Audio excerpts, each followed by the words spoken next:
जय भगवती।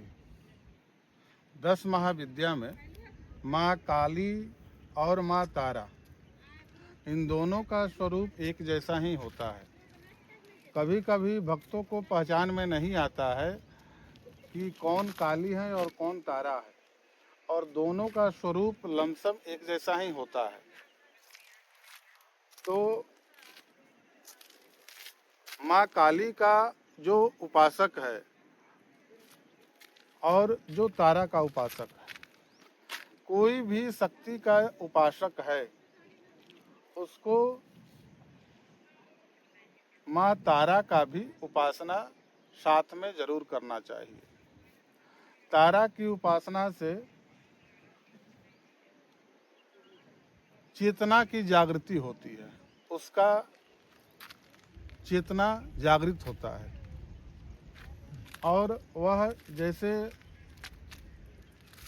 आपने सुना होगा कि जो इंद्रियां होती है, किसी किसी का जो जागृत हो जाता है, जैसे किसी का छठा इंद्रिया जागृत हो गया, तो इसी तरह से वहाँ अगर जो माँ तारा का उपासना कर रहा है और उनका वास्तविक उसके ऊपर कृपा हो गया, तो उसको उसका चेतना जागृत हो जाता है और वह हर चीज़ उसको पहले मालूम हो जाता है। उसको कहीं भी कुछ होने वाला है तो उसको पहले मालूम हो जाता है। अगर कोई नया उपासक है तो उसके लिए एक एकाक्षर मंत्र है, त्रिम। इसको हमने पहले भी बताया था। इसके माँ कामाख्या के लिए भी इस मंत्र का प्रयोग करते हैं, और यह तारा का भी मंत्र है, माँ तारा का भी यह मंत्र है। तो हमने बताया था कि तारा और काली दोनों का जो स्वरूप है एक ही तरह का है। तो दोनों का बीज मंत्र तारा का त्रिम एकाक्षर बीज मंत्र है, और काली का त्रिम है। काली का जो उपासक है उसको इस अक्षर का एक किसी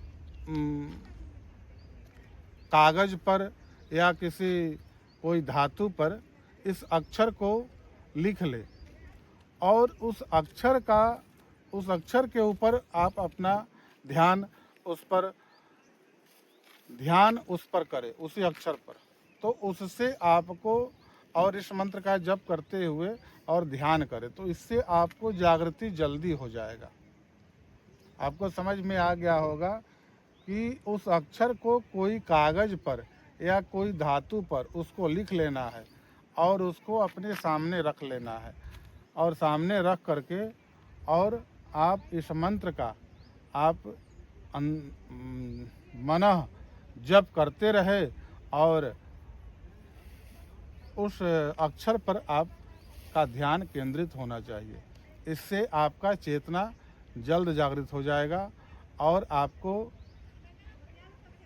जो बोलते हैं कि छठा इंद्रिया इसका जागृत हो गया है, तो उस तरह से आपका भी जागृत हो जाएगा, और आपको सब कुछ समझ में पहले आने लगेगा। कुछ भी होने वाला रहेगा तो आपको पहले पता चल जाएगा। जय भगवती।